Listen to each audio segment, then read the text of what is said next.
Caros filhos, hoje nosso Senhor quer que continuemos o caminho que já começamos a trilhar desde o início da Quaresma, este caminho de conversão, de mudança, de entrada nesta academia do Senhor para fazer-nos fortes nele, este caminho aonde, revigorados pela alegria da proximidade do mistério pascal que se aproxima, exultamos alegres, mas não podemos parar. É necessário prosseguir, porque apesar do curto tempo, daqui a uma semana já celebraremos o início da Semana Santa. Há muito a fazer. O Senhor ainda tem muito a fazer em nós, e por isso apresenta-nos esta liturgia onde o Senhor apresenta-nos o pecado e a conversão, mostra-nos a sua ação, o seu tocar em nós e a nossa luta, a nossa correspondência a Ele. Mas para entendermos tudo aquilo que o Senhor quer nos falar, entendermos o que é o pecado, diante daquilo que o Senhor apresenta na Sagrada Escritura, é necessário nos aprofundar, entender todas as circunstâncias para podermos de fato entender o que Ele quer nos dizer hoje. E de fato, se for perguntar, já conhecemos o que é o pecado, este ato de aversão a Deus, de nos afastar dele, este ato de dar as costas ao Senhor, isso já sabemos. Mas o Senhor, na Sagrada Escritura, apresenta também outros modos de aprofundarmos e entendermos na nossa vivência o que é isso. E por isso, um dos modos que Ele expressa na Sagrada Escritura é diante daquilo que Ele quer conosco. O que Ele quer conosco? Nos mostrar esta vivência relacional. E assim, Ele o apresenta diante, por exemplo, do livro dos Cânticos, de alguns salmos, no próprio Evangelho, quando Ele fala das núpcias, apresenta isso também nos profetas, de modo particular em Oséias, este sentido relacional que o Senhor quer ter conosco, este relacionamento esponsal.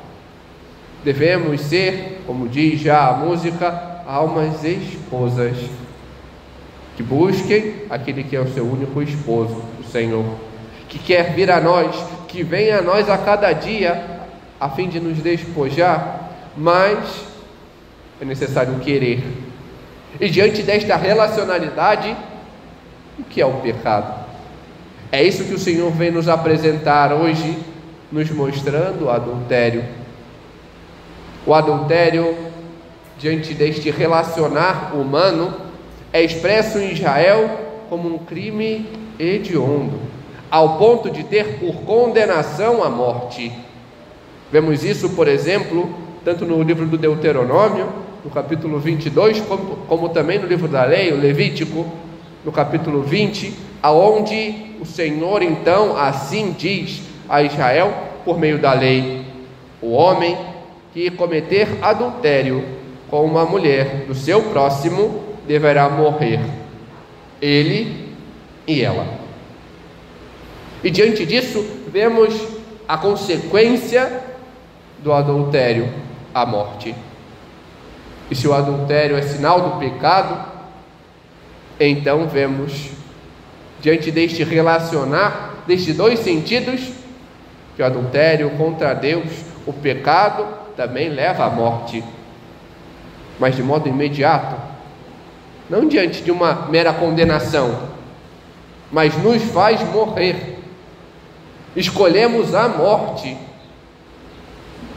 pois se a vida é estar com Deus, se a vida é ter este relacionamento com Ele, quando damos as costas a Deus, quando nos afastamos dele, que é a vida, temos a morte, não meramente física, mas espiritual. Escolhemos esta condenação, este apartar do Senhor. Devemos entender isso, para então entendermos este caminho que o Senhor faz para nos educar, este caminho que o Senhor expressa na liturgia de hoje para nos mostrar o que devemos fazer para a Ele retornarmos. E diante disso, entender aquilo que São José Maria apresentava aos seus filhos espirituais, dizendo que devem ser homens e mulheres de Evangelho, entrar no Evangelho de fato, e entrando, ver a grandiosidade daquilo que o Senhor quer mostrar a cada um de nós. Entrando nesta cena, vemos aquela mulher adúltera, que ali é colocada diante do Senhor, verdadeiramente pelos seus pecados. A ela era justo diante dessa condenação, estava explícito na lei, ela conhecia e sabia as consequências dos seus atos. No entanto, não vemos só ela, vemos também aqueles homens que são injustos, porque a lei não diz apedrejem a mulher, como eles apresentam. Ele diz: o homem pego em flagrante adultério com a mulher do seu próximo tem por condenação a morte dele e também dela. E onde está o homem? Porque eles dizem de modo claro: ela foi pega em flagrante adultério. Onde está quem estava com ela? Eles não trazem somente ela e deturpam a lei, mas vemos que não é porque querem a justiça. Vemos diante do Evangelho que eles não querem simplesmente fazer cumprir o que estava na lei, mas mais, eles querem pegar o Senhor, armar uma cilada para Ele. Por isso julgam, apontam por armar, pois diz assim que eles fizeram aquilo para experimentar o Senhor, para colocar à prova e assim terem motivo de o acusar, motivo para condená-lo. Aqueles homens olhavam, apontavam, armavam para os outros, mas eles mesmos não queriam sair dos seus pecados, estavam presos, estavam eles ainda imersos nesta lama e queriam assim se fazer de juízes. Eu posso apontar, eu posso condenar, enquanto eles mesmos cometiam pecados ainda maiores. E nesse sentido vemos aquilo que São Tiago apresenta na sua carta, que é o Senhor, o legislador e juiz, que é justo, que sabe aquilo que se passa nos corações, e por isso Ele o pode julgar. E vemos exatamente aquilo que o Senhor faz diante daqueles homens que jogaram aquela mulher diante dele e que ali estavam querendo saber o que ele ia fazer, o que ele iria dizer. O Senhor tem uma única atitude: não os olha, se inclina e começa a escrever com o dedo na areia. Só faz isso. Por que o faz? Dirá Santo Agostinho que talvez o faça para manifestar que os nomes daqueles que ali estavam querendo acusar aquela mulher estavam escritos unicamente na terra, não no céu. Devemos querer o contrário, queremos o nosso nome escrito no céu, não na terra. E por isso devemos ser diferentes. Não devemos viver para este mundo, para estas coisas, não devemos ficar apontando o erro do outro, mas ao contrário, aprender a olhar para nós, para o nosso pecado, não sermos como eles. Mas também o Senhor pode querer ir a mais, e como diz Alcúnio, pela terra o Senhor pode querer indicar o coração humano, que produz seus frutos por meio das ações boas e más, e pelo dedo que é flexível em suas articulações, o Senhor pode querer exprimir a sutileza do discernimento, e Ele nos instrui. Portanto, a não precipitarmos em condenar qualquer ação dos outros, do nosso próximo, e voltar-nos com humildade à consciência do coração e examinarmos a nós atentamente diante deste dedo do discernimento e ver que por vezes somos nós muito mais injustos que os outros.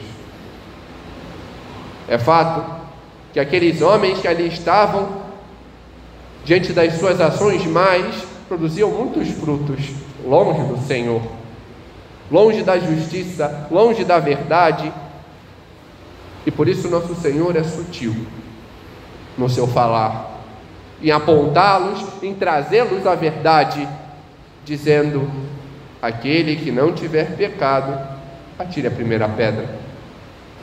De modo a que ecoa aquilo que o Senhor já disse anteriormente: tira primeiro a trave do teu olho, para depois ajudar o teu irmão.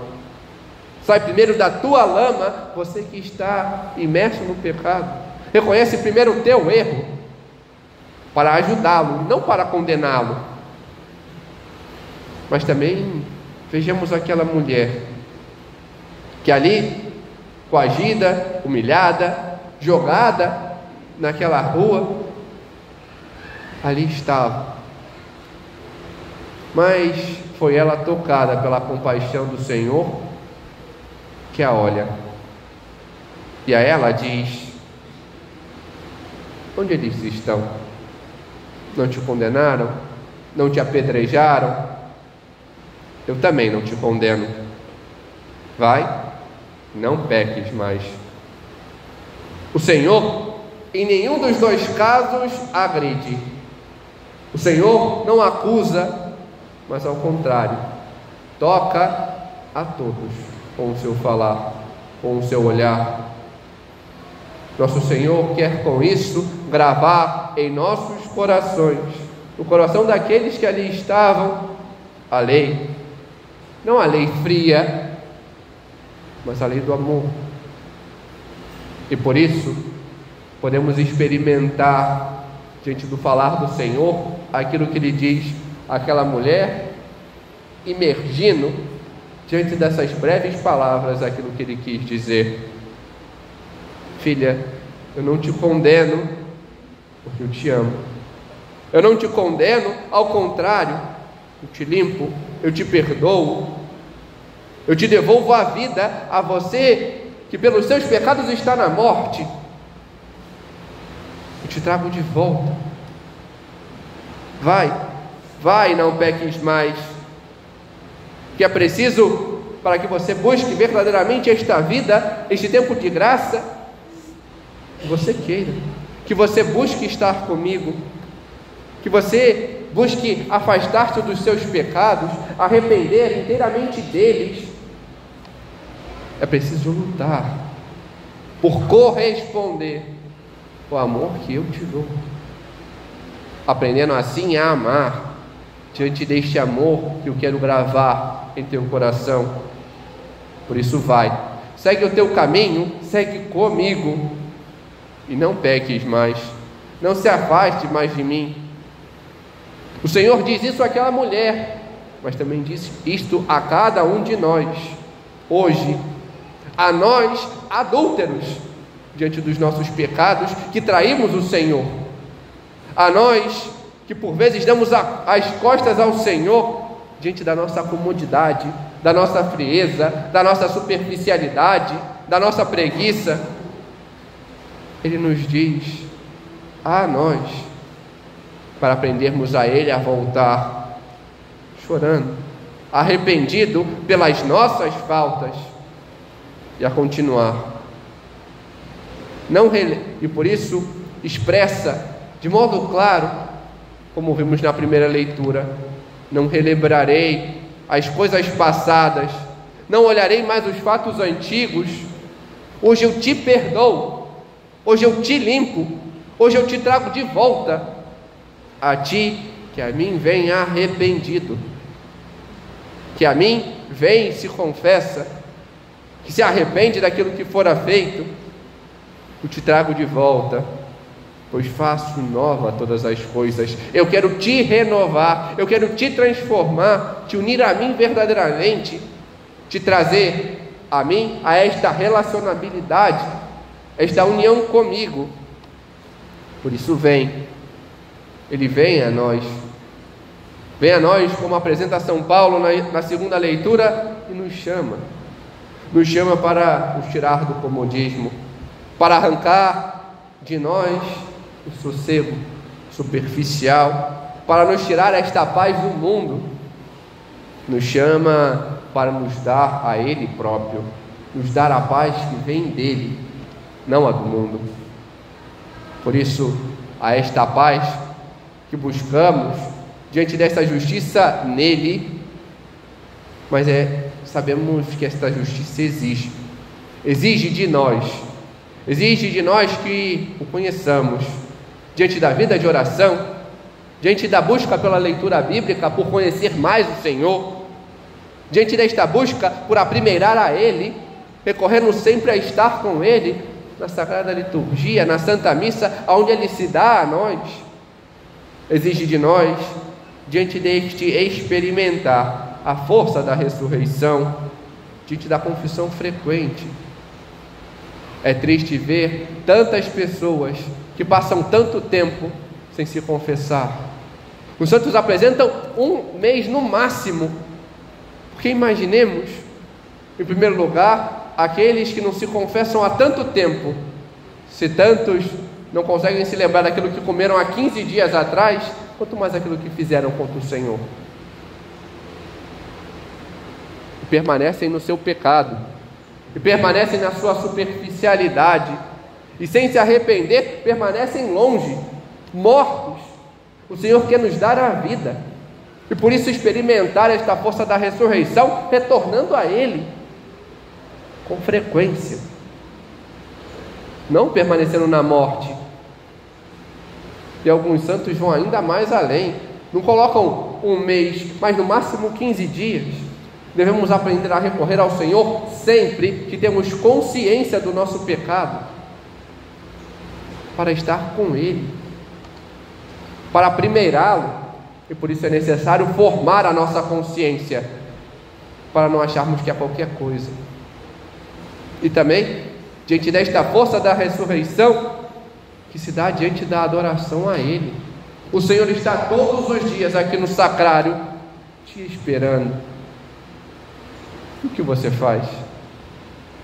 Será que o busca ou deixa só? Não precisa de exposições grandiosas. É claro que é bom olhar o Senhor de modo direto, sim, mas podemos vir a cada dia e diante dele rezar e diante dele buscá-lo.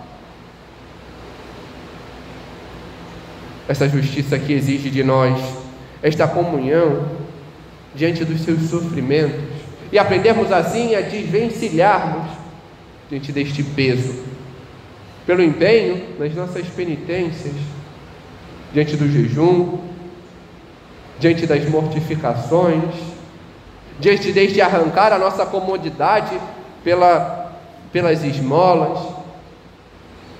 Essa justiça que nos exige a semelhança com Ele, que ama, e aprendermos assim a amar, em primeiro lugar, aqueles mais próximos da nossa casa, da nossa comunidade, de toda a nossa paróquia, não ficando numa ilha, mas aprendemos a ser unidade. E depois a todo aquele que se faz nosso próximo, que o Senhor coloca diante de nós, para aprendermos a estender a mão, aprendermos com Ele a amar de verdade. Ele vem a nós, nos oferece o seu perdão, cabe a nós abraçar, cabe a nós aceitar e assim corresponder a Ele que a nós vem, aprendermos também a Ele ir.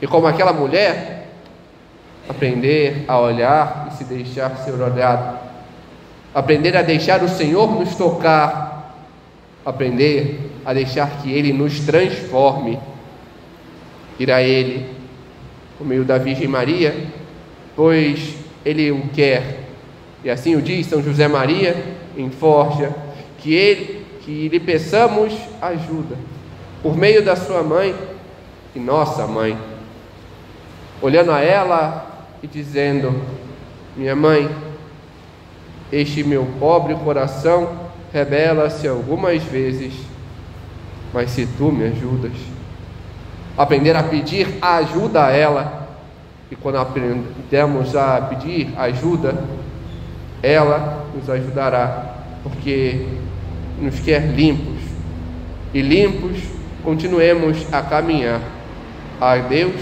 que nos chama a esta conversão, a esta relação com Ele.